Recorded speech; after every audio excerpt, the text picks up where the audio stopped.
Kuwa mbere w'iki cyumweru hari amakuru yatangiye kujya hanze mu binyamakuru bitandukanye avuga ko Joseph Kabila Kabange wahoze ari perezida wa Repubulika ya Demokarasi ya Kongo ngo yaba yaramaze kugera i Goma mu murwa mukuru w'intara ya Kivu y'Amajyaruguru agiye gutangiza imigambi ye yo kurwanya ubutegetsi bwa perezida Felix Tshisekedi. Nta muntu uratangaza aya makuru mu buryo bwihariye, ariko amakuru yo ku mbuga nkoranyambaga no mu binyamakuru bimwe na bimwe aturuka i Goma yemeza ko Bwana Kabila ashobora kuba yarageze i Goma ari kumwe na Maître Moïse Nyarugabo, umunyamurenge w'umunyamategeko ukomeye wamenyekanye cyane mu butegetsi bwa Kongo mbere y'uko ahunga. Kugaruka kwa perezida Kabila mu gihugu cye bisobanuye iki? Kubera iki biteye impungenge ubutegetsi bwa Kongo? Kubera iki yaba yaragiye i Goma, umujyi ugenzurwa n'umutwe wa M23 urwanya ubutegetsi bwa Repubulika ya Demokarasi ya Kongo? Aramutse yifatanije na AFC M23 byatanga iki? Byagira ingaruka ki ku butegetsi bwa Kongo? Byahambaraga ki iri huriro? Reka tubivugeho. Ibi byose birashingirwa ku makuru yatangajwe mu minsi yashize na Kabila Joseph ubwe mu nyandiko yahaye Jeune Afrique avuga ko agiye kugaruka muri Repubulika ya Demokarasi ya Kongo, aho byemejwe ko azinjirira mu burasirazuba bw'icyo gihugu. Gusa ntabwo byavuzwe niba azinjirira i Goma, Lubumbashi cyangwa se ahandi.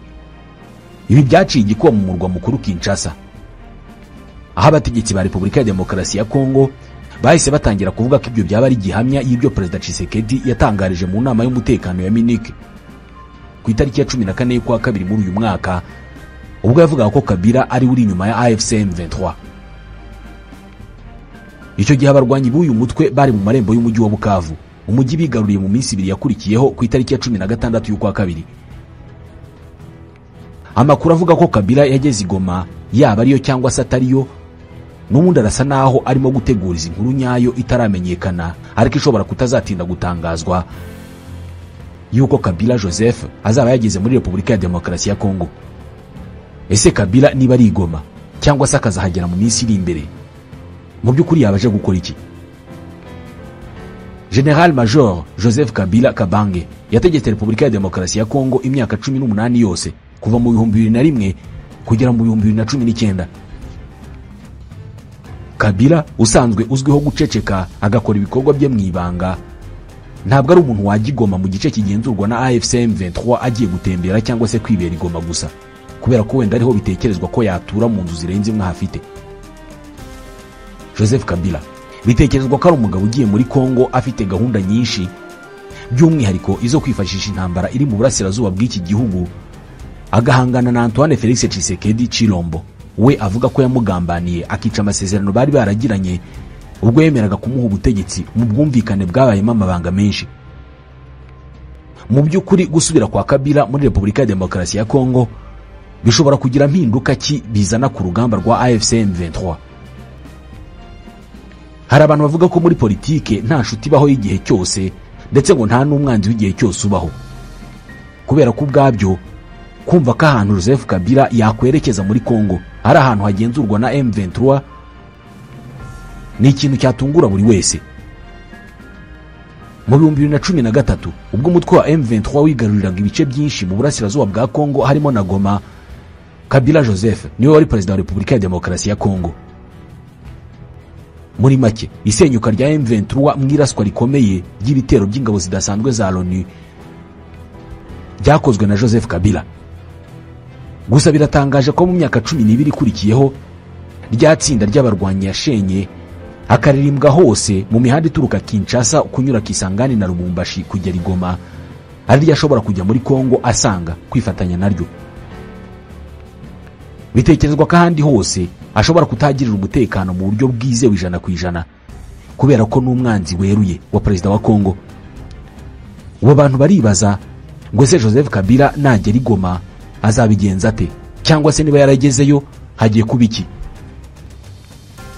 Icyambere gitekerezwa nuko Kabila Joseph ageze i Goma ashobora kwifatanya n'ihuriro rya AFC M23, aho yafata ihuriro ry'amashyaka ari kumwe n'irye rya Parti du Peuple pour la Reconstruction et la Démocratie PPRD, nayo akayazana muri iri huriro rya AFC.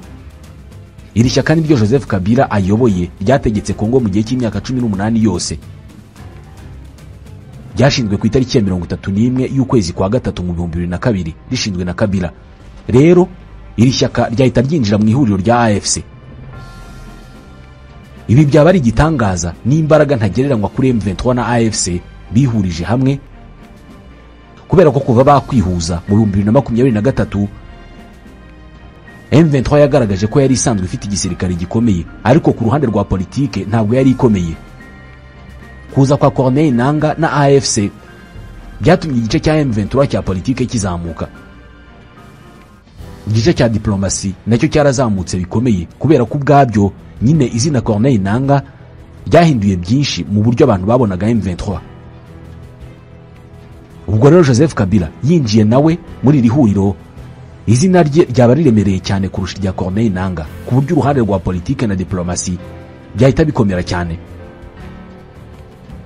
Bitekerezwa ko izina rya Kabila ryaha M23 kumenyekana, ariko rikayiha n'ibindi byinshi mu bya politike, niyo ntacyo yavuga, gusa kwemera kwihuza nabo. Impamvu ishingirwaho n'abavuga ko Joseph Kabila ari izina riruta Corneille Nangaa ni ibivugwa ko byose Corneille Nangaa afite muri politike yabihawe na Joseph Kabila. Bitekerezwa ko kuza kwa Kabila mu ihuriro rya AFC ngo yazana n'abandi banyapolitike bakomeye cyane basanzwe bafite ubunararibonye muri ibi bintu, barimo bamenyekanye cyane banakoranye nawe mu gihe yategekaga Kongo, barimo Ramadan Shadari wiyamamarije kuba perezida wa Kongo mu matora yo mu 2018, barimo Lambert Mende Omalanga wamamaye cyane kuko umuvugizi wa leta ya Kinshasa ku butegetsi bwa Kabila n'abandi. Kandi kuza kwa Kabila bishobora kuzana mu ihuriro rya AFC M23 abandi bantu barimo witwa Raymond Chibanda. Uyu ni inararibonye mu bijyanye n'ububanyi n'amahanga, kubera ko yabaye minisitiri w'ububanyi n'amahanga ku butegetsi bwa Kabila, ari nabyo byamuhaye uburenganzira bwo kuba ku ruhande rwa Kongo ari usinya ku masezerano yo guhagarika imirwano n'umutwe wa CNDP ya Laurent Nkunda hari ku itariki ya 23 y'ukwezi kwa gatatu mu 2009. Ibi byanabaye isoko yo kuvuka kwa M23 y'uyu munsi. Ni benshi cyane bashobora kuza baherekeje Joseph Kabila Kabange mu gihe yaba yihuje na AFC M23, ndetse kandi bitekerezwa ko mu gisirikare naho hari abandi bantu bazana, barimo General John Numbi usanzwe ari umuntu wa hafi cyane wa Kabila. Uyu nawe ashobora kuzana ubunararibonye mu ntambara M23 ihanganye muri gisirikare cya FARDC. Joseph Kabila nawe kandi mu gihe yakwinjira muri iri huriro, nawe nk'umusirikare w'inararibonye wabaye umugaba w'ikirenga wa FARDC imyaka myinshi, akaba ari nawe waremye FARDC nyuma yo kugera ku butegetsi, afite byinshi yasangiza General Major Sultan Makenga uyoboye urugamba rwa M23 ihanganye muri gisirikare cya Kongo n'abandi bafatanya. Kandi Kabila ubwe nta kindi akoze, kwinjira mu ihuriro rya AFC ubwabyo izina rye ryatuma haza inshuti n'abanyamahanga basanzwe ari inshuti ze, bahindura ibintu mu bijyanye no guhangana na leta ya Kinshasa cyangwa se kumvikana nayo. Muri make, kwinjira kwa Kabila Joseph muri iri huriro rya AFC M23 byaba ari nk'igitangaza rwose mu buryo bwo gukomeza iri huriro, kubera ko Joseph Kabila anafite imitungo myinshi ku buryo no kubirebana n'inkunga y'amafaranga ngo hari icyo yafasha. Mu buryo bwihariye, kwinjira kwa Kabila muri AFC M23 bishobora gutanga umusanzu ukomeye mu rugamba irimo guhanganamo na leta ya Kongo. Gusa nanone hari abandi bavuga ko kuza kwa Kabila bishobora no guteza ibibazo AFC M23, kubera ko ngo ikibazo cyaba gikomeye mu gihe Kabila yakwinjira muri iri huriro, hashobora kuvukamo ihangana n'amakimbirane y'ugomba kuba umuyobozi w'iri huriro ryaba rihuriyemo ibihangange bikomeye muri politike no mu gisirikare. Ubundi iyi ntambara yatangijwe na M23 yonyine, bukeye bwaho hazamo Corneille Nangaa n'abandi bantu batandukanye bazanye nawe. Ubwo rero kwinjiramo kwa Joseph Kabila n'abandi banyapolitike bazana nawe kuri benshi ngo bishobora guteza ibibazo by'ugomba kuyobora AFC M23. Gusa AFC M23 ntabwo yari kiri urwego rurwana gusa, ahubwo yabibaye umutwe uhamye kandi ukomeye ku mpande zose. Ku ruhande rwa gisirikare basanzwe bakomeye kubera ko bigaruriye ibice byinshi bya Kongo. Baramutse bakiriye abantu nk'aba rero baba banakomeye mu bijyanye n'uruhande rwa politike na diplomasi, kubera ubunararibonye abagabo bafite muri ibi bintu. Ku rundi ruhande ariko hari n'abatekereza ko mu gihe Kabila Joseph yaza mu burasirazuba bwa Kongo ngo atazigera yiyunga kuri AFC M23, ko ahubwo ngo ashobora kuzashinga icyicaro gikuru cy'ishyaka rye rya PPRD mu burasirazuba bwa Kongo, akahatangira urugamba rwo kurwanya Tshisekedi mu bufatanye na AFC M23.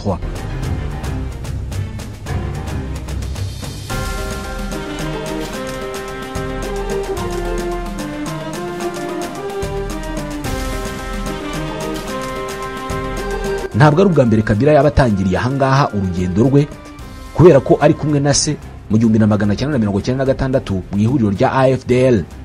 Aha niho batangiriye urugamba rwabo, urugamba rwo gukuraho ubutegetsi bwa Marechal Jean Désiré Mobutu Sese Seko Kukumbendu wa Zabanga. Icyo gihe abarwanyi ba Laurent Désiré Kabila bafashe umujyi wa Goma, Bukavu na Uvira, bagenda ibirometero 2000 bagera Kinshasa mu kwezi kwa gatanu mu 1997. Ku rundi ruhande rero ngo birashoboka ko Kabila Joseph agiye kwemeranya na AFC M23 gukorana no kwemeranya ku bitekerezo iri huriro rifite, maze Kabila na PPRD bagashyigikirana na AFC M23 bakarwanya Tshisekedi. Kugira Kabila ku butaka bwa Repubulika ya Demokarasi ya Kongo atari impunzi bishobora kuba ikintu gikomeye. Ubundi Kabila na M23 bahoze ari abanzi bakomeye, bumvikanye iki gishobora gutuma bakorana kugera aho bashobora kwemeranya gukorera hamwe mu kurwanya Tshisekedi? Bitekerezwa ko hari ubumvikane hagati yabo kubera ko Corneille Nangaa na Kabila Joseph basanzwe ari abasangirangendo b'igihe kirekire, ku buryo binavugwa ko uyu Corneille Nangaa ari we wakoze amasezerano yo guhuza M23 na Kabila. Ubundi bari basanzwe ari abanzi b'igihe kirekire kubera inzigo y'amateka yo mu 2013. Bombi Kabila na Corneille Nangaa barakoranye mu masezerano yo mu 2018 ubwo Kabila yashakaga kuva ku butegetsi mu nzira ya nyayo. Yarahanganye n'ihuriro ry'abatavuga rumwe nawe ryari riyobowe na Martin Fayulu. Kabila we yari yashyigikiye Ramazani Shadari, ariko Kabila yabonaga ko Shadari atazabasha gutsinda Fayulu wari wahuje imbaraga na Moise Katumbi, Vital Kamerhe ndetse na Antoine Tshisekedi Felix. Izi mbaraga z'abanyapolitike bari bamuri inyuma, anashyigikiwe na Leta Zunze Ubumwe za Amerika. Joseph Kabila ngo yarabibonaga neza ko atazivana imbere ya Fayulu Martin. Aha rero ngo niho Corneille Nangaa yahereye agira inama Joseph Kabila yo kwinjira muri iryo huriro ry'abo banyapolitike, akarikuramo Antoine Tshisekedi Chilombo, umuhungu wa Etienne Tshisekedi, umunyapolitike wamenyekanye cyane muri Kongo, maze bemeranya kugirana amasezerano amuhereza ubutegetsi. Byemezwa ko ukunguku ariko Kabila na Nangaa babaye abasangirangendo b'igihe kirekire, bumvikanye umwe ari perezida w'igihugu undi ari perezida wa komisiyo y'amatora, bumvikana gufasha Tshisekedi kugira ngo atsinde Fayulu abe perezida. Mu guha ubutegetsi Tshisekedi, ngo icyo Tshisekedi yemereye Kabila ni ukumuha rugari akabaho neza mu gihugu yategetse, imitungo ye akayigumana, ndetse we na Corneille Nangaa bagakomeza kwigirira amafaranga bakaba bakire baraho. Kabila ngo yashaka kubaho yidegembya, yewe akanagumana imbaraga yari afite nk'umuntu hoza ari perezida wa Repubulika ya Demokarasi ya Kongo. Byemezwa ko Tshisekedi yabihoreye rwose, maze nawe akabyemera, maze arabanza afata ubutegetsi, abahinduka nyuma bisanga babaye impunzi. Amasezerano yavamo, maze yiyubakira ihuriro rye rya politike, arishyiramo ishyaka rye rya Union pour la Démocratie et le Progrès Social, UDPS. Ubu rero birasa naho Kabila na Corneille Nangaa bamaze kwisanga bari mu gatebo kamwe, ngo bakaba bariyemeje guhangana n'umugabo bashinja kwica amasezerano bari bafitanye mu 2018. Ubu rero biravuga ko muri uru rugamba bombi bahuje intego, kubera ko ngo Kabila yamaze kumvikana na M23 ndetse n'abandi banyapolitike bari muri Kongo barimo Moise Katumbi, ngo icyo biyemeje ni ukurwanyira kugira Repubulika ya Demokarasi ya Kongo igihugu gitegetswe mu buryo bwa federalisme. Kubera ko ngo M23 ntabwo ishaka rwose kurema Repubulika ya Kivu yigenga, ahubwo abayigize barashaka gukomeza kuba hari abanyekongo bavuga ikinyarwanda bari mu gihugu cya Kongo, bafite uburenganzira nk'ubw'abandi banyekongo, bakaba mu gihugu cyabo. Kuri bo ngo barashaka gufata ubutaka bwabo biti wabo bakahategeka uko babyumva. Kuri bo uburyo bwo kwigenga bicagase kwa Kivu y'Epfo n'iya Ruguru mu buryo bwa federalisme ngo nibwo babona bwakemura ikibazo bamaranye imyaka isaga 30. Ibyo rero ngo Corneille Nangaa nawe abyemera atyo, ngo yemera ko Kongo ikwiye gushyirwamo za leta zitandukanye zigenga bicagase, hakabaho ubutegetsi buri Kinshasa bushyiraho ibyemezo na politike, ariko abaturage bakagira uko babyemera hashingiwe kuri politike n'imico byabo, bakaba bafite uburenganzira bwo kwigenga ku bintu bimwe na bimwe. Joseph Kabila biranavugwa ko nawe iyi politike yo gushyira muri Kongo leta zigenga bicagase nawe ngo abyemera, maze igihugu kigategekwa mu buryo bwa federalisme, amahoro agahinda.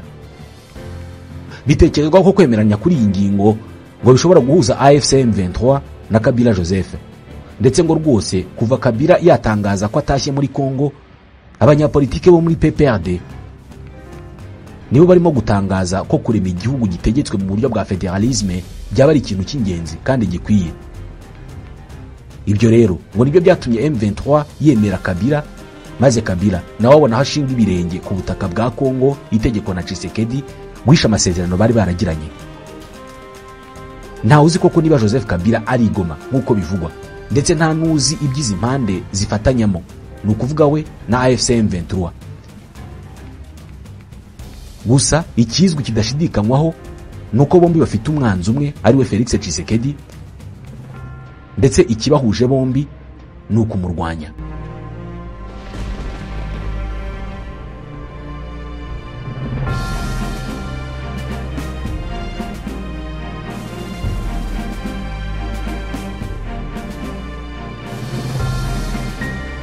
Ku itariki ya 15 y'ukwezi kwa kabiri muri uyu mwaka 2025, ubwo nukuvuga mu mezi abiri yuzuye neza, nibwo amasoko atandukanye y'amakuru yemeje ko umujyi wa Bukavu watangiye kugenzurwa n'inyeshyamba za M23. Muri make zatangiye kugenzura kuva ku mugoroba wo kuwa gatanu ku itariki ya 14 y'ukwezi kwa kabiri muri uyu mwaka, nyuma y'uko ingabo za leta n'abategetsi b'intara ya Kivu y'Amajyepfo bari bahunze basibuye umujyi. Icyo gihe abarwanyi ba M23 kugera mu ijoro ryo kuwa gatanu bari barimo kwinjira ari benshi mu bice bitandukanye bya Bukavu. Radio Okapi y'umuryango w'abibumbye yahise ivuga ko umujyi wa Bukavu wafashwe na M23 nyuma y'uko abasirikari bavuye mu bigo byabo bakihungira. Mu gushimangira neza ifatwa ry'uyu mujyi, Corneille Nangaa ukuriye ihuriro rya AFC M23 yabwiye ibiro ntaramakuru Reuters ati ubu nakwemeza ko twinjiye muri Bukavu uyu mugoroba, kandi ejo kuwa gatandatu tuzakomeza mu gikorwa cyo gusukura umujyi. Ubwo bivugaga mu ijoro ryo kuwa gatanu. Uyu mujyi wafashwe hatabayeho imirwano kubera ko ingabo za leta ya Kongo, iz'u Burundi zibafasha, abarwanyi ba Wazalendo n'abandi bafatanya na FARDC bahunze urugamba batarwanye, ahanini bitewe nuko imirwano yatumye Goma ifatwa ku itariki ya 27 y'ukwa mbere yari yabaye mibi cyane. Abahanganye na M23 bapfusha abantu benshi. Kuva kuri iyo tariki ya 15 y'ukwezi kwa kabiri kugera ku ya 15 y'ukwezi kwa kane, amezi abiri aruzuye neza M23 igenzura Bukavu. Ubuzima muri uyu mujyi bumeze buti? Ni iki cyabayeho kuva icyo gihe kugera ubu ngubu gituma uyu mujyi ukigenzurwa n'izi nyeshyamba?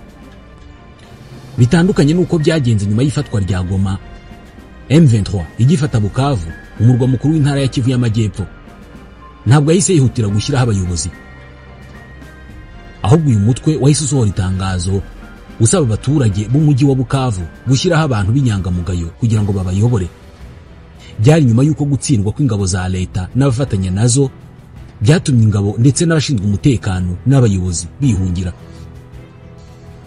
Gusaba abaturage kwishyiriraho ababategeka byari bitandukanye n'uko uyu mutwe wagiye ubikora mu bindi bice wafashe. Mu itangazo rya Lawrence Kanyuka, umuvugizi wa AFC M23, yasabye abaturage kwishyira hamwe mu matsinda yo kugenzura kugira ngo barinde umutekano. Gusa yabijeje ko AFC M23 izarinda abaturage ba Bukavu. Mu bindi bice M23 yagiye ifata mbere, yahitaga ishyiraho abategetsi ba gisivile bo kuhategeka. Nyuma yo gufata umujyi wa Goma, umurwa mukuru w'intara ya Kivu y'Amajyaruguru, M23 yahise ishyiraho guverineri w'intara n'abategetsi bashya ba Goma na komine ziyigize. Bamwe mu baturage ba Repubulika ya Demokarasi ya Kongo banenze AFC M23 ko mu gushyiraho abategetsi bahigenzura ngo abo yagiye imyanya bose babaga biganjemo abanyekongo bo mu moko avuga ikinyarwanda, bamwe bakayinenga ivangura mu gihe nayo ivuga ko irwanya ivangura. Bukavu ni umujyi ufite komine 3, Bagira, Ibanda n'uwitwa Kadutu. ni n'umurwa mukuru w'intara ya Kivu y'Amajyepfo. M23 yategereje ko ukwezi kwa kabiri kurangira, maze ku itariki ya mbere y'ukwezi kwa gatatu ivuga ko ishingiye ku cyemezo cyafashwe ku ya 28 y'ukwa kabiri hashyizweho guverineri n'abungirije guverineri w'intara ya Kivu y'Amajyepfo. AFC M23 yagize Birato Rwihimba Emmanuel guverineri w'intara ya Kivu y'Amajyepfo. Uyu mugabo bivugwa ko yari umucuruzi uzwi muri Kivu y'Amajyepfo. Witwa Dunia Masumbuko Bwenge yagizwe vice guverineri w'intara ya Kivu y'Epfo ushinzwe politike, inzego z'ubuyobozi n'ubucamanza. Naho Gishinge Gasinzira Juvenal agirwa vice guverineri ushinzwe ubukungu, imari n'iterambere. Abaturage muri Bukavu bagaragaje agahinda batewe nuko ingabo za leta FARDC zabasize iminsi 2 mbere y'uko inyeshyamba za M23 zigera muri uwo mujyi. Icyo gihe bamwe mu basirikare ba Kongo basigaye muri uwo mujyi bashinjwa gusahura abaturage mbere yo guta intwaro zabo bakihungira ubwo abarwanyi b'inyeshyamba babegeraga.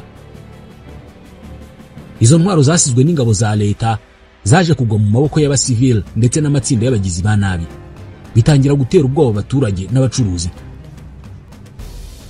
Nyuma y'uko uyu mujyi wigaruriwe na M23 ndetse ikanashyiraho abayobozi, hahise hatangira ibikorwa byo kugarura ubuzima busanzwe birimo gusubira ku mirimo kw'abaturage, ndetse n'ibikorwa by'ubucuruzi birasubukurwa kugira ngo harebwe uko ubukungu bwagaruka. Gusa ibi byajemo imbogamizi nyinshi n'uyu munsi zigihari. Muri Bukavu bamwe mu baturage bavuga ko umutwe wa M23 utamenyereye kuyobora imijyi minini, ariko ngo urimo kugerageza kuzahura serivisi rusange n'ubukungu bw'umujyi. Mu itangazo yasohoye mu kwezi kwa kabiri nyuma y'uko Goma na Bukavu byigaruriwe na M23, leta ya Repubulika ya Demokarasi ya Kongo yatangaje ko igiye gushyiraho imisoro ku bicuruzwa bituruka mu duce tugenzurwa n'umutwe wa M23 harimo Goma, Bunagana na Ishasha. Ibi byari bigamije kugabanya ubucuruzi buturuka muri ibyo bice, ariko binatera izindi mbogamizi ku bukungu bwaho. Byari no mu rwego rwo kurwanya M23 mu ntambara y'ubukungu. Mbere y'iri tangazo, ibiciro by'ibiribwa n'ibikomoka kuri petrol muri Bukavu byari byaratangiye gutumbagira bitewe n'intambara birumvikana, ariko by'umwihariko bitewe n'ihungabana mu ikwirakwizwa ry'ibicuruzwa n'isenyuka ry'isoko ryo mu karere.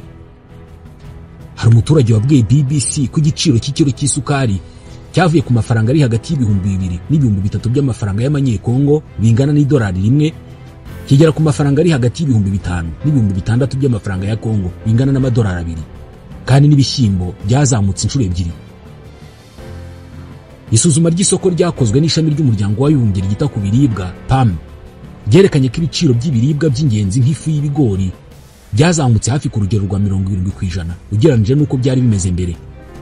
Shele Takarare ni umuvugizi wa PAM muri Repubulika ya Demokarasi ya Kongo, yabwiye BBC ko bahangayikishijwe bikomeye n'ingaruka z'iyi ntambara zishobora kubamo n'inzara ikomeye cyane cyane ku bana. Anongeraho ko bamaze gutahura abana bafite ikibazo cy'imirire mibi ikabije muri Bukavu, ariko kandi PAM yanabashije kongera gutangiza bimwe mu bikorwa byayo. Bwana Takrale yavuze ko barimo gushaka uburyo bakongera kubaka ububiko bushya bw'ibiribwa, bakanareba ibyo bashobora kongera kubona bakabizana bivuye mu bindi bihugu, hakaba n'ibyo bagura ku isoko ry'imbere mu gihugu. Takrale yanongeyeho ko n'abaturage bo muri Bukavu nabo bahanganye n'ikibazo gikomeye cyo kubura amafaranga, kubera ko naho amabanki yaho arafunze. Amabanki agengwa na Banki Nkuru ya Repubulika ya Demokarasi ya Kongo Kinshasa hakomeje gufungwa muri uyu mujyi, kandi biragira ingaruka haba ku basanzwe bafite amafaranga ku makonte ndetse n'abadafite ayo mafaranga, kubera ko ubukungu bwose bwubakiye kuri ayo mafaranga. Ubuzima bw'i Bukavu nabwo bwarahenze cyane. Ibinyamakuru bitandukanye bivuga ko abaturage bakeneye amafaranga ariko biragoye kuyabona, ibituma kubona ibiribwa bigorana. Mu rwego rwo gushyira igitutu kuri leta, M23 muri mitingi imwe yavuze ko izagira icyo ikora niba leta itongeye gufungura amabanki no kwemerera amashya gukorera mu gihugu. Nyuma yaho M23 yafunguye urwego rushinzwe kugenzura amabanki ndetse ifungura n'ikigo gishinzwe kugenzura ubwizigamire Igoma. Ahari ibibazo nk'ibi, ibyaha nabyo biriyongera. Ku munsi M23 yafatiyeho umujyi wa Bukavu, ibihumbi by'imfungwa zari muri gereza ya Bukavu zatorokeye rimwe nyuma y'uko iyo gereza ifashwe n'inkongi y'umuriro nubwo impamvu z'iyo nkongi zitamenyekanye. Bivugwa ko hari n'intwaro ziri mu baturage kubera ko ubw'ingabo za leta zahungaga zasize intwaro zitoragurwa n'abaturage n'abagizi ba nabi. Binavugwa ko ubu hari ubujura bwinshi mu maduka kandi imfungwa nyinshi zatorotse nazo hari zari zarabonye intwaro. Kugera mu ntangiriro z'ukwezi gushize i Bukavu byavugwa ko abana bake aribo bongeye gusubira ku mashuri. Bamwe mu baturage bafite abana biga bavuga ko bagitegereje kureba uko ikibazo cy'umutekano kizarangira mbere yo kubohereza.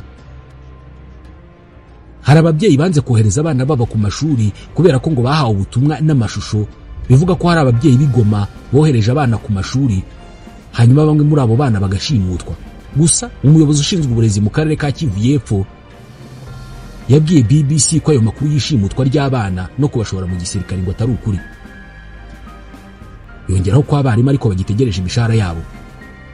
Ibi by'umutekano byanaturukaga ku kuba ku wa kane ku itariki ya 27 y'ukwa kabiri abantu 13 barapfuye abandi 72 bagakomerekera mu gitero cy'ibisasu ku ikoraniro ry'abantu benshi hagati mu mujyi wa Bukavu ubwo bari baje kumva umukuru w'umutwe wa AFC M23 yavuze ko ibisasu bitezwa amaboko bya za grenade byakoreshejwe muri icyo gitero bisa n'ibyari bisanzwe bikoreshwa n'igisirikare cy'u Burundi, ibintu Burundi bwahakanye. Umuvugizi wa AFC M23 Bwana Lawrence Kanyuka yatangaje ko icyo gitero cyagabwe hashingiwe ku ibwirizwa rya Perezida Tshisekedi yahaye guverineri w'intara ya Kivu y'Amajyepfo Jean-Jacques Purusi. Ahamya ko icyo gitero cyapfiriyemo benshi barimo n'abakigabye. Kanyuka yasobanuye ko ku itariki ya 26 y'ukwezi kwa kabiri umunsi umwe mbere y'igitero Bwana Purusi yari yiriwe akwirakwiza ku mbuga nkoranyambaga ubutumwa bw'iterabwoba ngo bushimangira umugambi wa Perezida Tshisekedi wo kwica abasivili mu mujyi wa Bukavu. Muri ubu butumwa harimo uvuga ko ku itariki ya 27 y'ukwa kabiri ngo ari umunsi w'amateka kubera ko abo mu mutwe wa Wazalendo ngo bazica Corneille Nangaa uyobora AFC mu gihe azaba ari mu nama i Bukavu. Perezida wa M23 Bertrand Bisimwa nawe yatangaje ko iperereza ry'ibanze ryagaragaje ko grenade zatewe mu baturage bari muri iyo nama ngo ni iz'ingabo z'u Burundi zisanzwe zikorera mu burasirazuba bwa Kongo.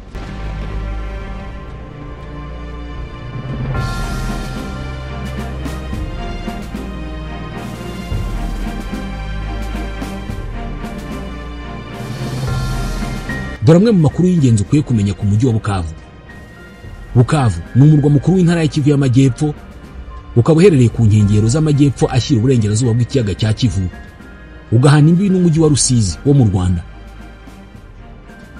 Uyu mujyi utuwe n'abaturage bagera ku 225,000 naho agace kose uherereyemo gatuwe n'abagera kuri 1,190,000. Iyi ni imibare yo mu 2021. Guhera ku itariki ya 16 y'ukwa kabiri mu mwaka wa 2025 uyu mujyi uri mu maboko y'inyeshyamba z'umutwe wa Mouvement du 23 Mars M23. Bukavu iherereye mu majyepfo ya Goma n'ikiyaga cya Kivu ndetse no mu majyaruguru y'umujyi wa Uvira. Ifite ubutumburuke bw'imisozi butuma igira ikirere kimeze nk'ikibindi bice byose byo mu misozi. Bukavu yahoze ari ubutaka bw'ubwami bw'Abashi, igihugu cyabo mu bwoko bw'Abashi bwategekwaga n'umwami w'Abashi witwaga Kabare. Muri icyo gihe ubwo abanyaburayi ba mbere bageraga mu Bushi mu mpera z'ikinyejana cya 19 aka gace kari kayobowe n'umwe mu batware bakomeye witwaga Muluzi Nyarukemba. Muri icyo gihe uyu mujyi witwaga Rusozi. Izina Bukavu rikomoka ku ivugururwa ry'ijambo Bunkafu risobanura ahantu h'inka cyangwa se ifamu y'inka mu mvugo z'iki gihe. Mu mwaka wa 1900 Bukavu yafashwe n'ubutegetsi bw'abakoloni b'Ababiligi maze Sous-Lieutenant witwa Olsen ahashyira poste ya Nyarukemba. Mu mwaka wa 1927 Bukavu yahinduriwe izina yitwa Costermansville. Ni izina ryahawe uyu mujyi mu rwego rwo kunamira cyangwa se guha icyubahiro Paul Costermans. Uyu ni umukoloni w'Ububirigi waguye ahitwa Banana mu 1860. Gusa mu 1950 uyu mujyi wongeye guhabwa izina ryawo rya kera rya Bukavu. Muri icyo gihe cy'ubukoloni Bukavu yari ituwe cyane n'abanyaburayi ndetse ikaba yari umwe mu mijyi ikomeye ya Afurika ituwe n'abakoloni benshi. uyu mujyi wa Bukavu uhuzwa n'indi mijyi binyuze mu ngendo z'indege zikoresha ikibuga cy'indege cya Kavumu gifite kode ya IATA ya BKY. Kavumu iherereye ku butumburuke bwa metero 1725 hejuru y'inyanja. Iki kibuga cy'indege gikora akazi gakomeye mu kugeza abantu n'ibintu mu ntara ya Kivu y'Epfo no mu Yamaniema, cyane cyane binyuze ku masosiyete mato y'indege y'imbere mu gihugu, kubera ko ibikorwa remezo by'imihanda muri aka karere biri ku rwego rwo hasi, hari naho bitari. Uyu mujyi utegekwa na M23 kuva ku itariki ya 16 y'ukwezi kwa kabiri muri uyu mwaka, ariko mu mpera z'icyumweru gishize inyeshyamba za Wazalendo n'abasirikare ba Kongo bagerageje kuyisubiza banyuze ku kibuga cy'indege cya Kavumu, ariko M23 basubiza inyuma.